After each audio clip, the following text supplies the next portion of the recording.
Olá, meus queridos. Meu desejo e oração é que você esteja desfrutando da abundante graça do nosso Deus. Eu quero repartir com você um texto muito interessante, porque essa geração e esse momento que nós estamos vivendo é um momento que tem uma palavrinha que domina, né? Medo, dúvida, medo. E esse medo é um medo que tem aterrorizado não só a nossa população, o nosso povo, mas também o mundo todo. Eu queria conversar com você um pouquinho sobre um medo a partir das Escrituras, e eu estou aqui em Números capítulo 13. Disse o Senhor a Moisés: Envia homens que espiem a terra de Canaã, que eu hei de dar aos filhos de Israel. De cada tribo de seus pais enviareis um homem, sendo cada qual príncipe entre eles. Aqueles que haveriam de investigar, espiar a terra de Canaã e trazer notícias para que fosse preparado um plano de posse daquela terra, eram homens em tese preparados. Eram líderes do seu povo. Eram pessoas que se distinguiam entre eles. Eram, em tese, os melhor preparados, aqueles que estavam mais capacitados dentro do seu povo, os príncipes do seu povo, os líderes do seu povo, pessoas que haveriam de fazer julgamentos precisos e trazer informações precisas do que eles enxergariam e fazer avaliações precisas também. Em tese, isso seria o que deveria ter acontecido ali. Mas olha só o que diz as Escrituras um pouquinho à frente, em Números capítulo 13, verso 25. Ao cabo de 40 dias voltaram de espiar a terra. E isso é muito, muito interessante. Ao cabo de 40 dias voltaram de espiar a terra, caminharam e vieram a Moisés e a Arão e a toda a congregação dos filhos de Israel no deserto de Parã, a Cádiz, e deram-lhe conta a eles e a toda a congregação, mostrando-lhes o fruto da terra. E disseram, relataram a Moisés e disseram, fomos à terra que nos enviaste, e verdadeiramente mana leite e mel, este é o fruto dela. O primeiro relato deles é bastante encorajador, e o primeiro relato deles nos diz de que aquela terra de fato é o que Deus disse que seria, ela é uma terra que mana leite e mel. Mas, dali para frente, o relato ganha um contorno que você pode acompanhar comigo e você verá quão difícil foi para aqueles homens e quão difícil foi de todos eles para dois homens que discordavam dos demais lidar com aquilo que eles disseram ao povo. Veja só o que diz o verso 28 de Números 13. Eles estavam relatando a Moisés, relatando a Arão, relatando ao povo aquilo que eles viram. E o que eles viram, de acordo com o relato deles. O povo, porém, que habita nessa terra é poderoso, e as cidades, muito grandes e fortificadas. Também vimos ali os filhos de Anak. Os amalequitas habitam na terra do Neguebe. Os heteus, os jebuseus e os amorreus habitam na montanha. Os cananeus habitam ao pé do mar, pela ribeira do Jordão. E olhando para esse relato, e quando eles dizem que o povo daquela terra é poderoso, essa foi a visão deles, a interpretação deles. E eles foram aqui motivados pelo medo.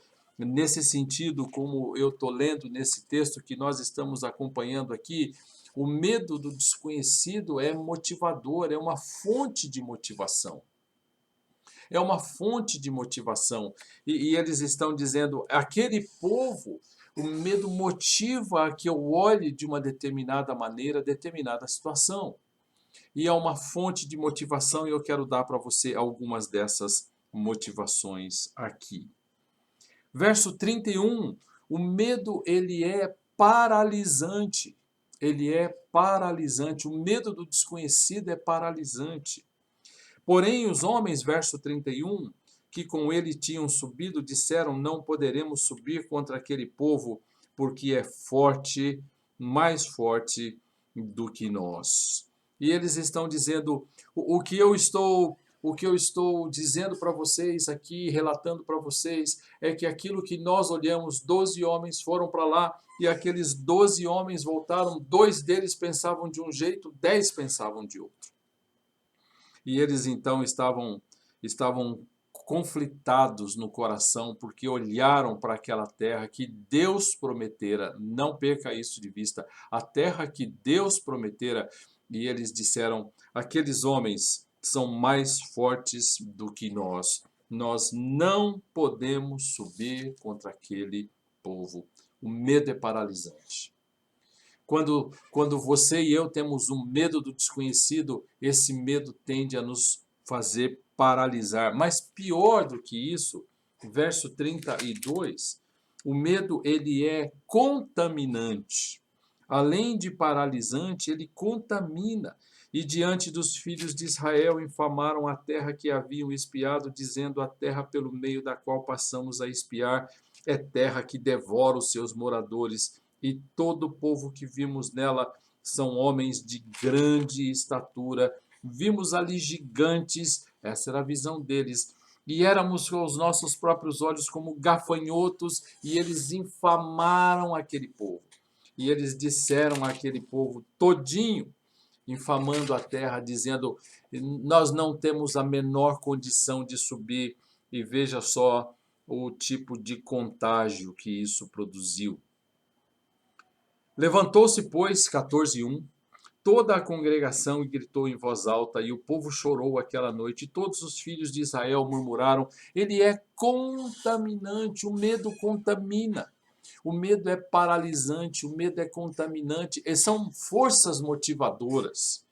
E nesse sentido, o medo pode fazer com que um indivíduo desfrute de emoções intensas e desequilibradas. O povo chorou em alta voz, e chorou aquela noite, e os filhos de Israel murmuraram contra Moisés e contra Arão.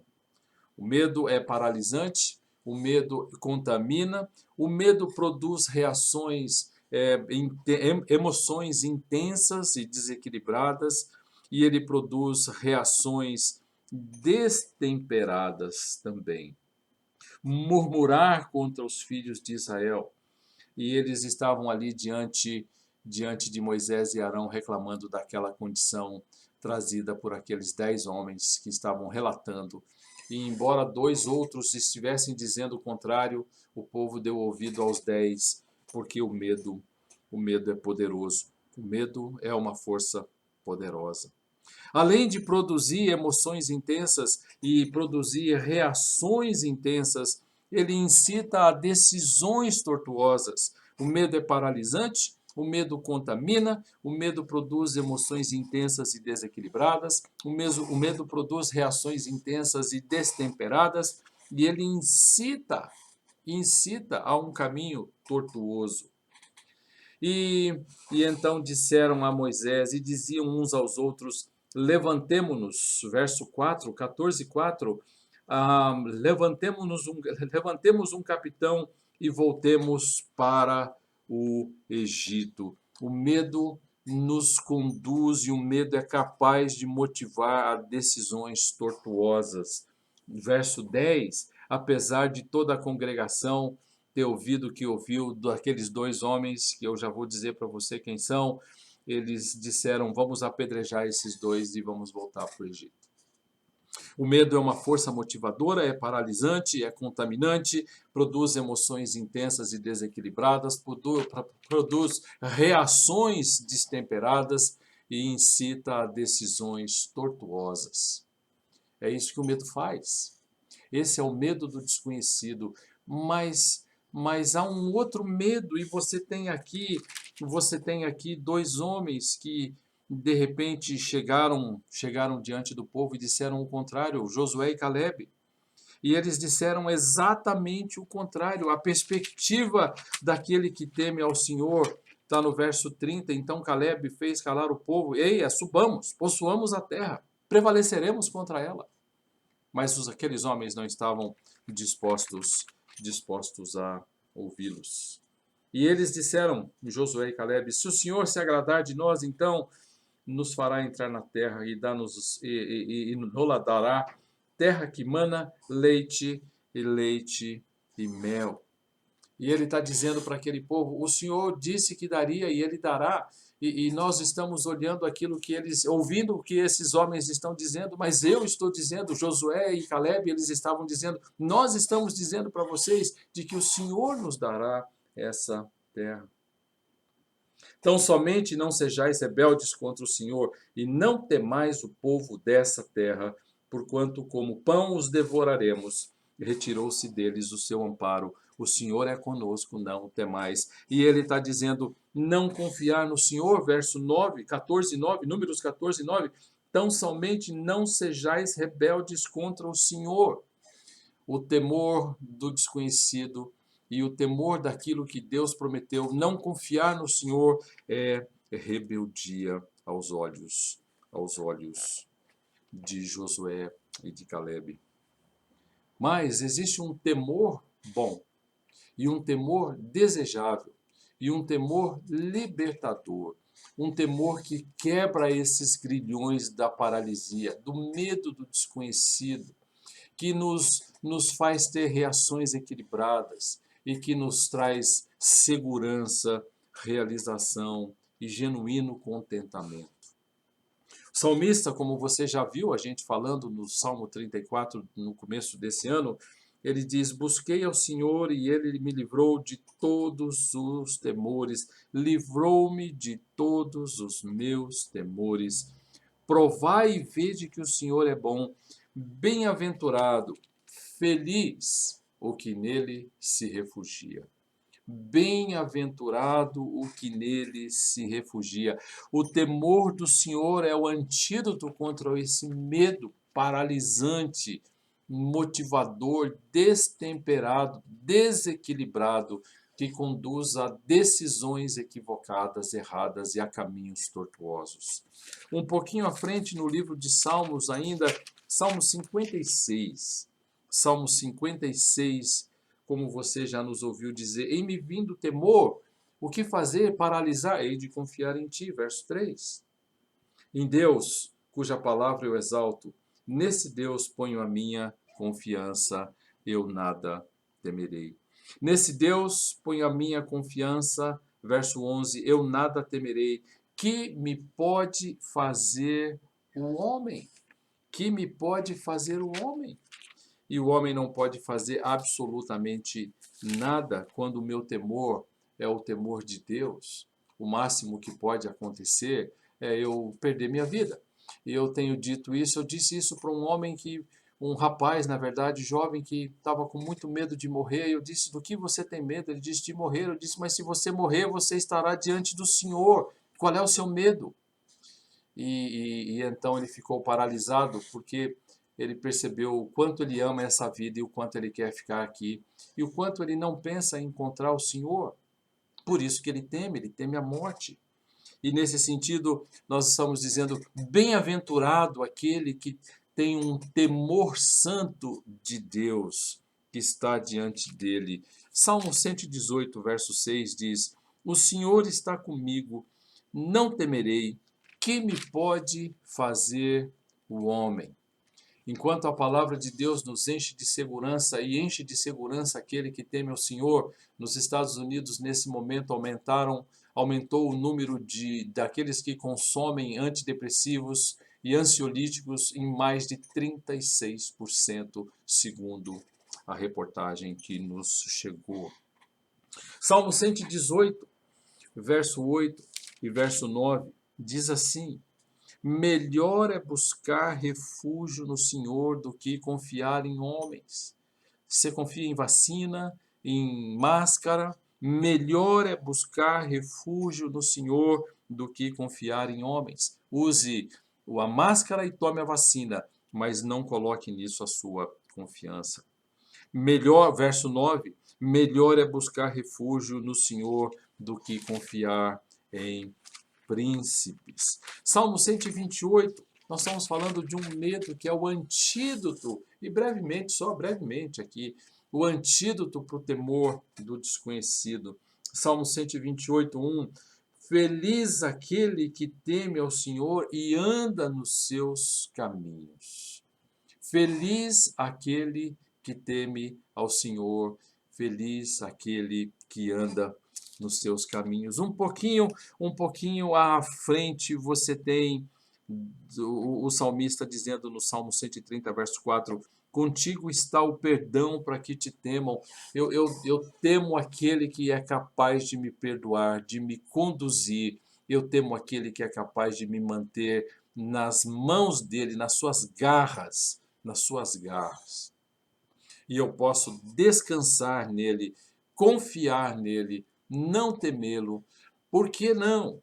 Porque o apóstolo João, quando escreve a sua primeira carta, no capítulo 4, no verso 4, ele diz assim, eu estou lendo a segunda metade de 1 de João 4:4.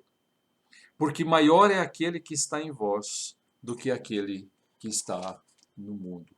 Eu não preciso viver assustado, eu não preciso viver com medo. O medo, ele faz avaliações equivocadas, ele olha com olhos distorcidos, ele faz considerações enganosas, ele é paralisante, ele contamina outros, ele induz a emoções destemperadas, ele induz a reações desequilibradas e ele induz a tomada de decisões tortuosas. O temor do Senhor é libertador. O temor do Senhor é libertador. Melhor do que confiar no homem, é o que ele está dizendo no Salmo 118, verso 8. Melhor buscar refúgio no Senhor do que confiar no homem. Eu temo o Senhor. É o medo que vence o medo. É o temor que vence o medo. O título do livro da nossa editora aí em Pedras Vivas. Melhor é buscar refúgio no Senhor do que confiar em príncipes. Meu desejo é que você viva esse dia temendo a Deus e nada mais. Temendo a Deus e nada mais. Salmo 86, 11 diz exatamente isso para nós. Ensina-me, Senhor, o teu caminho e andarei na tua verdade. Dispõe-me o coração para só temer o teu nome. Dispõe-me o coração para só temer o seu nome. Que essa seja uma realidade na tua vida hoje e durante essa semana, e que Deus te abençoe ricamente e te auxilie nessa caminhada, temendo a Ele, vivendo para Ele, descansando nele, alegrando-se nele, sendo feliz nele, seguro nele. Que Deus te dê um dia abençoado e uma semana e um resto de semana abençoado também.